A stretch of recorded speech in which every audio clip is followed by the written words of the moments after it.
everybody, and welcome to another motivation podcast where today I am really grateful, genuinely grateful, to be joined by the lovely Sallyanne Brady. And Sallyanne Brady is the founder of the Irish Menopause and also a menopause mentor. And she is here today to help us and help you listeners. She's going to answer questions that we have got in from our actual clients and patients. So you're very welcome, Sallyanne. Thank you again. And do you want to tell us a little bit about how this all started? Where did it begin? Sure. Thanks for the lovely intro, Aisling.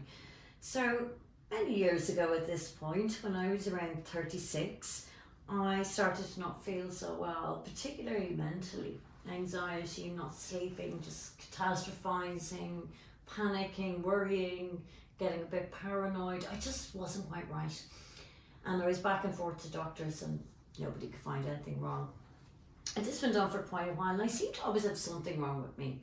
And as the months ticked by, things were getting worse, and then I started developing migraine with aura. I remember one day my eyesight went and really scary stuff and things that had never happened to me before.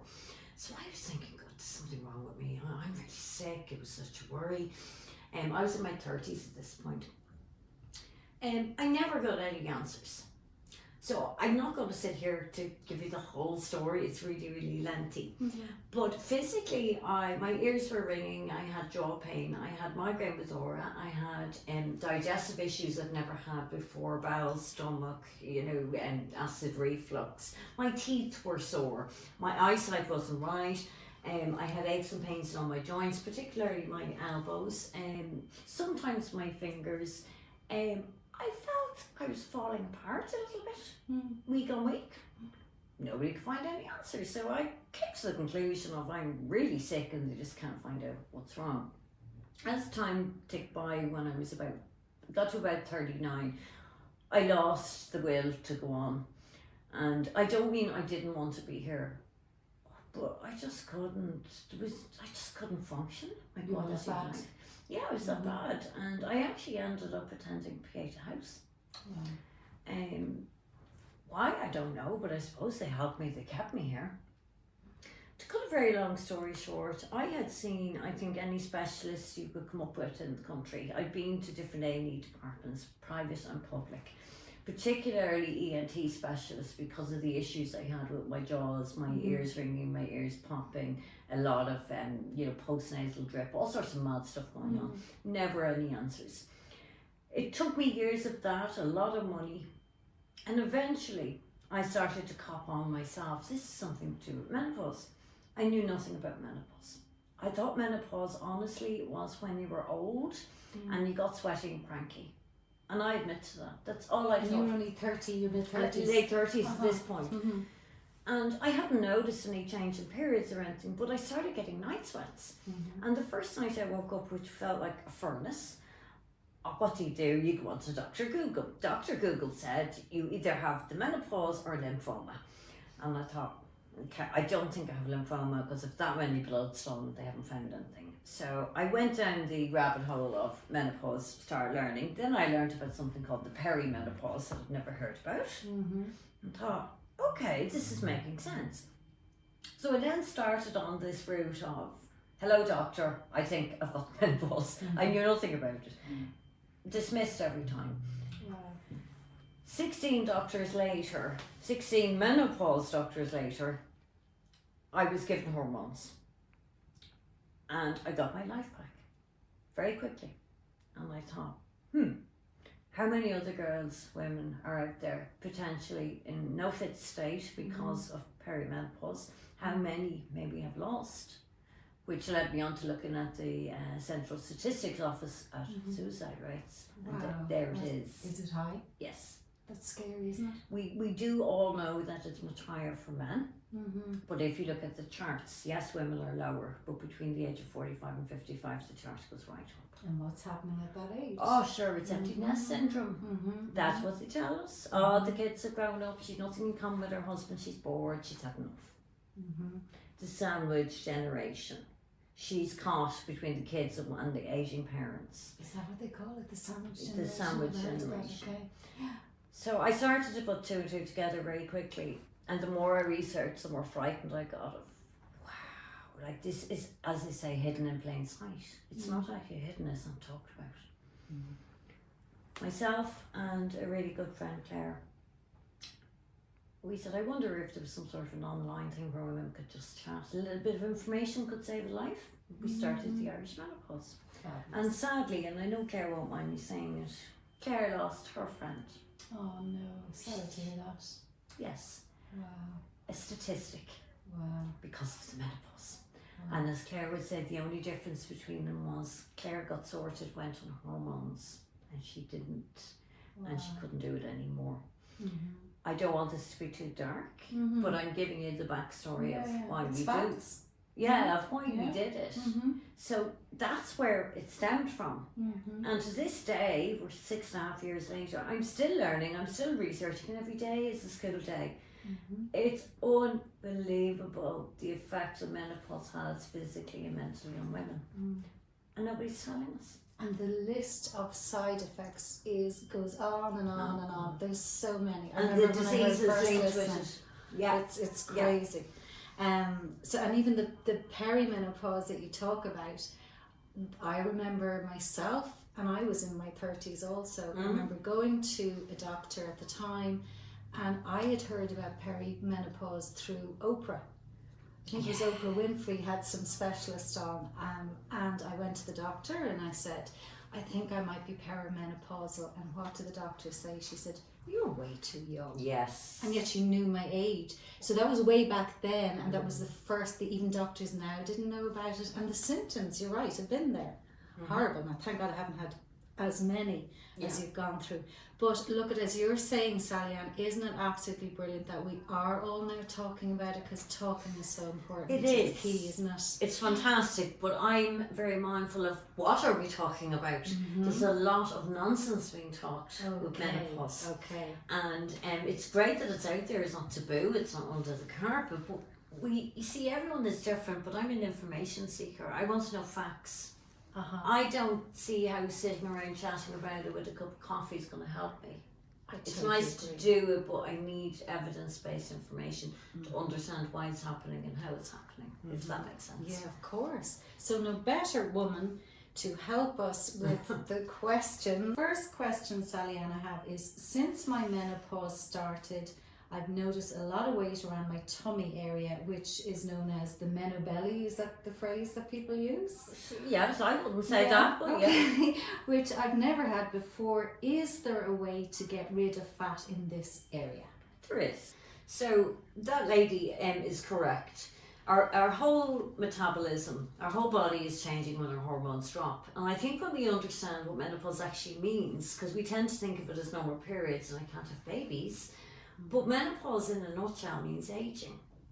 And that includes inside and out, your organs, everything.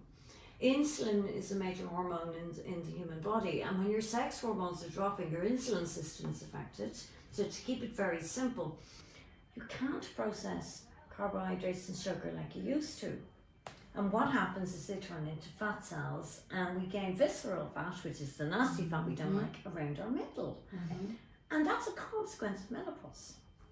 And I think when women understand this and they make some lifestyle adjustments and diet adjustments, the belly then disappears and they're thrilled. The problem is we're always looking at what we know. We have lived for 30, 40, 50 years eating, doing things that work for our bodies. We don't have that body anymore. I always say to women, you have to pretend you've had a body transplant. You've got to stop, step back, get to know this new body. The minute those periods are gone, the environment is different. Your gut microbiome is different. What you can metabolize is different. Everything is different. So you have to, instead of saying, but I always ate this, but I always, forget it and start again. And that's how you will lose it. You've mentioned the visceral fat, which is something we look at here also.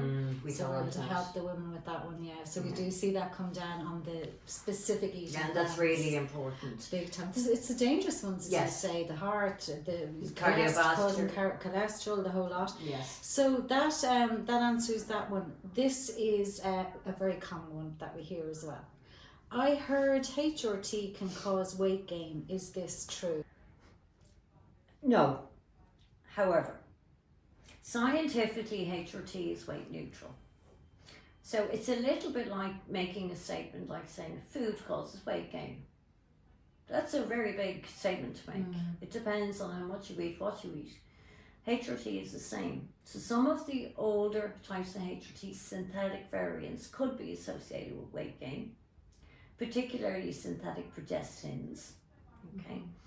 The newer body identicals that women use nowadays, for example, eutrogestin is your progesterone, and then estrogen through your skin transdermally, is weight neutral. However, a bit like food, your dosing is wrong.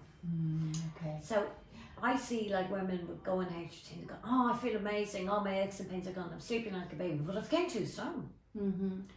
Their dose is too high, and they need to talk to their prescribers or medics there and adjust their dosing. If that were the case, every woman in the world on HRT will be overweight, and they're not. Lots of women lose weight with HRT. Okay. I never gained any weight with it.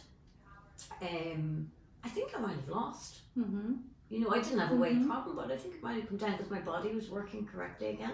Okay. So I hope that answers that. So it's a bit of a rumour. It's a big statement, HRT causes weight gain. So to come back, food causes weight gain. And as you said, it's not one size fits all. So if you feel it's not working, go back to your practitioner or whoever has prescribed it in the first place. Exactly. Or, you know, I feel much better. And it's sad because some women say, look, I feel great. I'll just put up with the extra stone. Yes, exactly. Yeah, that's fine. But you don't have to. Just reduce your dose a bit. That's great to know, all you women listeners out there. Another question we have, Sallyanne. I heard protein is more important in menopause. Is what I eat important for maintaining health and weight during menopause?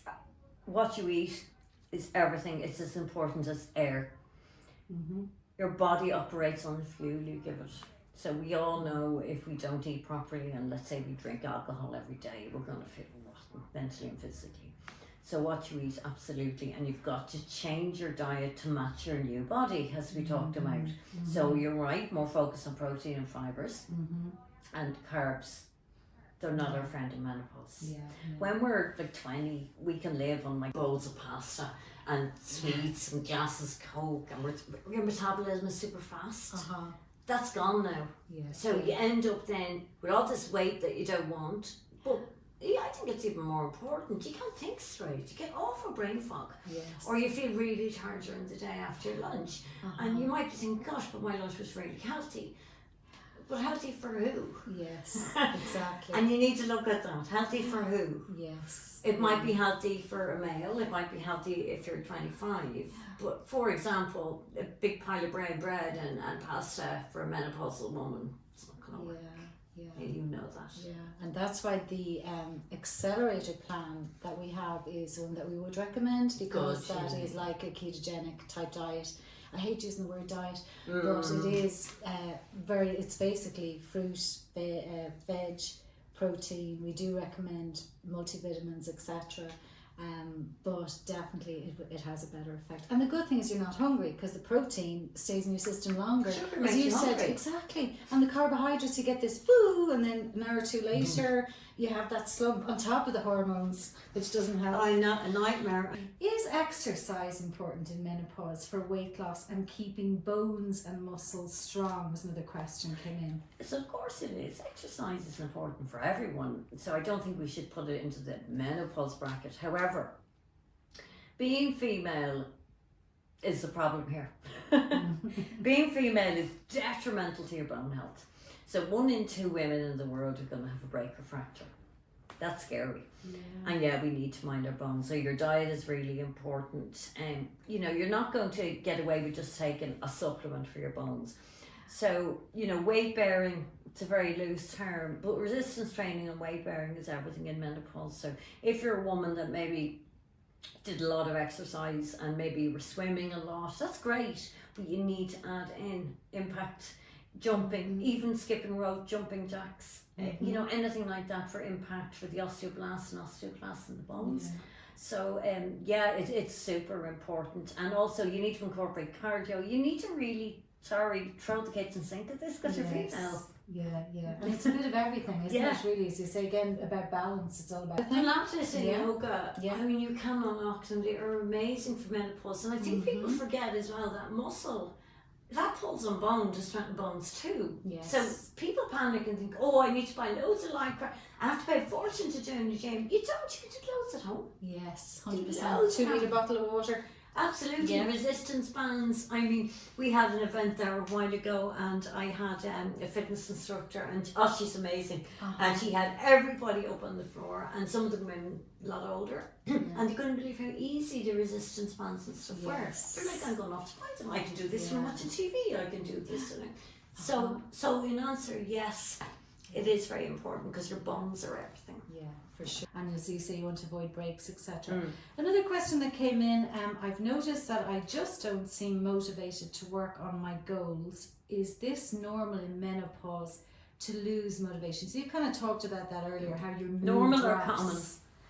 Yes. Yeah, true. It's common. Yes. Hormones, as I said, are everything. And I don't want this to sound like every woman should take hormones. That's her choice. But when they're dropping off, it affects everything. So your mood will drop. We have to remember as well, none of us actually know why we have menopause. But when we look at history, we didn't really live past menopause. And that's really interesting. Victorian times, we died around 50. Wow. And we're living now to the great ages, 80, 90 and beyond. And that's the way I look at it. I know because I was so sick. I said, I had an early menopause. I was in full menopause by 44. And because I understood then what menopause meant, I said, I'm way too young to be old. I am not aging because menopause means rapid aging. So I know I'm sidetracking a little here, but in answer to the woman's question, yes, it's really common. I don't know if the woman is on hormones or not. If she is, they're not working. And she needs to look at that. And if she's not, maybe consider it. And get your va-va-vu back in your life, your zest. Yeah, I love that word zest. There's one here that my heart goes out to this person. No matter what I do, I can't seem to lose weight now that I'm in menopause. Should I just give up and accept myself as I am? Of course, I say never ever give up. Never ever give up. What would you say to them? This lady if that woman is happy to accept herself as she is, I say go for it because I just want people to be happy. However, it's not impossible, as we already talked about. Menopause has changed your body, and if you can think of that and say, right, this body, this machine is not the one I know. I have to start from the beginning and make some changes to diet and lifestyle. Reduce those carbs. The weight will come off. Or you can join up for someone like Aisling and her team that can help and guide you if you can't do it yourself. So I can't tell anyone what to do, but if this woman is unhappy, no, don't be unhappy. Yeah, that's it. Happiness is everything. Sleep, I think you might have mentioned this. My sleep is terrible and my memory is shot. Could this be due to menopause? And you did mention those awful night sweats. I remember those. Sleep is usually, what's really interesting scientifically is years, 10 to 14 years before the periods are gone, you get mental health issues, anxiety, depression, overthinking and not sleeping always come first. Interesting. And it is interesting because you're at that age where you might have kids, you might have mommy or daddy getting old, you've got stress. So it's not going to occur to you, this is my hormones. You're just going to think, oh, it's work, or I'm not sleeping as well as I used to. But it's really fascinating. And that's because your progesterone is dropping from 35. And you know, really interesting you say that because sleep is a physiological cause of hunger. So we do look at sleep patterns and Only the other day I had a male client in who said he wasn't sleeping because his heart or his head was racing, he's going through a tough time in business, whatever. And it's quite possible for the age he's in, now that I'm talking to you, he could be in, it's not called male menopause. Every person's hormones are decreasing from the age of 40, so they refer to male lack of hormones as andropause. But like I had said before, it's not the same. Like females, there's a precipitous boom, midlife, you're done, off you go. Men's decline, like if you think about it, men can reproduce right up for the rest of their life. Wow. Like you read about these celebrities having their 74th baby at age 90. Of course, yes. Women don't, and it's fascinating, absolutely fascinating. Like we are, us and whales, a giraffe, some species of an ape are the only that have menopause. Every other animal Say that again, us, whales, giraffes? Whales, giraffes, some species of an ape. Now I may have missed another one. Yeah. And this is where the grandmother hypothesis, there's the hypothesis that our job is to oversee our youths. The grandmother hypothesis is known as. And I personally don't believe in that, but that's okay. When they studied whales, they realised that whales live for a very long time, over 100 I believe. They have menopause. And the control of the school, isn't that what it's called, takes over, and the grandmother whale takes over. She's in charge of everything, she teaches everything. And what the hypothesis is our job now, we have produced, we've done our job, now we're going to oversee our young and their young, we're going to teach them. That's where that comes from.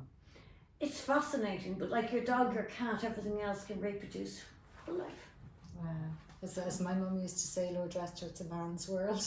It really is. It really is. Isn't it tough in a woman? They don't know. Yeah, for sure. Well, I hope all the men are listening to this podcast now, and if you're not, you ladies out there, make sure you get them to listen to it. That's what I would be saying.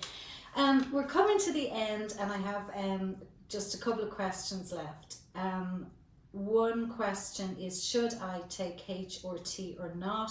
What are the pros and cons of it? Okay. You kind of covered weight gain and that, but any other pros and cons? It's a huge question, and nobody, medically or not, should tell anyone what they should do. And I think this comes back to education. If you fully understand menopause and hormones, your decision will come quite easily.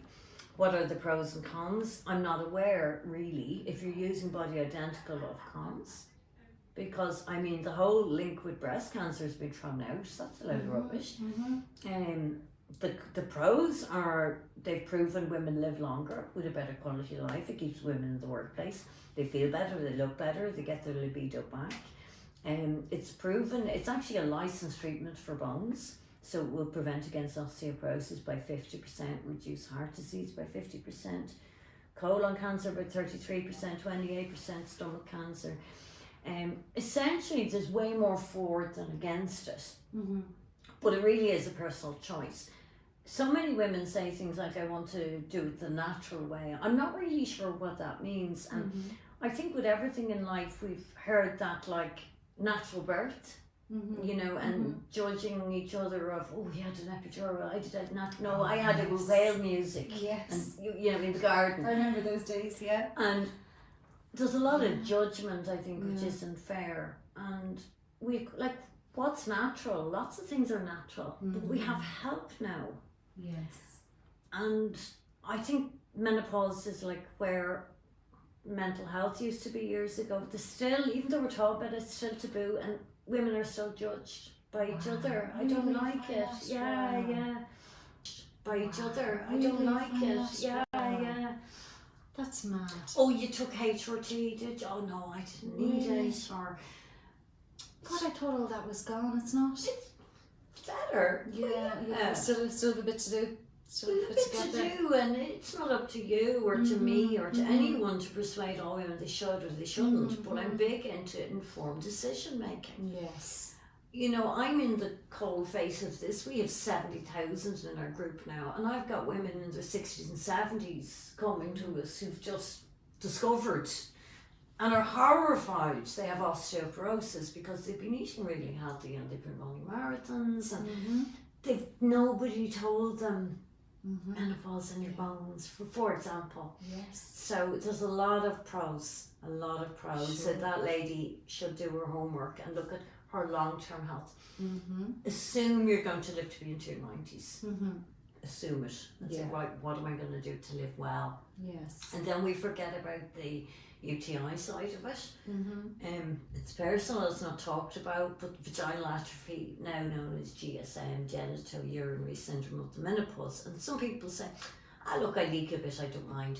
Or I have to get up at night to go to the bathroom, I don't mind. But long term, you do not want to end up with persistent UTIs when you're old. Mm-hmm. And we now know, for example, that sepsis is a major killer of women from UTIs. Yeah. And recent science has confirmed that vaginal estrogen, which would be known as Vagifem or Avastin, or saves lives. It actually isn't, it saves lives. Wow. And that's not HRT. Okay. You know, Okay. many So that believe, benefits. many women, or many believe, Yes. That's mad. oh, you took HRT, did you? Oh no, I didn't need it. Or God, I thought all that was gone. It's not. better. Yeah. Still have a bit to do. Still have a bit It's to get to there. do, and it's not up to you or to me or to anyone to persuade all women they should or they shouldn't. But I'm big into informed decision making. Yes. You know, I'm in the cold face of this. We have 70,000 in our group now, and I've got women in their 60s and 70s coming to us who've just discovered and are horrified they have osteoporosis because they've been eating really healthy and they've been running marathons and nobody told them menopause in your bones, for example. Yes. So there's a lot of pros. Sure. So that lady should do her homework and look at her long-term health. Assume you're going to live to be into your 90s. Assume it and say, right, what am I going to do to live well? Yes. And then we forget about the UTI side of it. It's personal, it's not talked about, but vaginal atrophy, now known as GSM, genital urinary syndrome of the menopause. And some people say, look, I leak a bit, I don't mind. Or I have to get up at night to go to the bathroom, I don't mind. But long term, you do not want to end up with persistent UTIs when you're old. And we now know, for example, that sepsis is a major killer of women from UTIs. Yeah. And recent science has confirmed that vaginal estrogen, which would be known as Vagifem or Avastin, or saves lives. It actually isn't, it saves lives. Wow. And that's not HRT. Okay.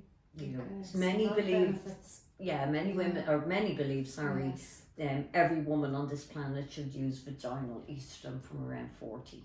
Okay. Wow. Okay. I've never. It'll heard prevent incontinence long term, prolapses, Wow. and the serious one is sepsis, which we won't get into. That you can die from. And I don't know what's worse, but you can lose limbs. Yes. Yeah. You can, So a lot of benefits. Do you know what, Sallyanne? I could talk to you forever and keep going on with questions. you'd be bored. I know, I'm fascinated, and I have learned so much, and I hope that our listeners, I've no doubt they found it really helpful. I'd love to nearly get you back again, and we can get more questions. Yeah. Love to. And tell me, how can people? So you are a mentor. You see people yourself. How can people contact you and support group also? Do you want to tell us about look, that? we've loads of different social media presence. But our biggest one being the Irish Menopause private group. There's nearly 70,000 in that. So if you literally go into Facebook and search the Irish Menopause, look for the private group, and that's where you can join in and ask your questions and get support. And it's not on view for the general public. It's only for the group. Nice. And we're also on Instagram, Twitter. We have a page. We use School as well. If you've heard of that, that's another platform. Look, I'm easily found, unfortunately, if you Google me. But yeah, there's lots of free support, and there's also obviously other support like personal one-on-ones or education classes. But, yeah. Well, I'm telling you, I'm going to keep you here and do a little one-to-one with you before you go. I really, honest to God, hand on heart, that was one of the best, I think, most informative podcasts that we've done. Great. Seriously, so thank you so much for coming in. You're very welcome. And Thank you. we'll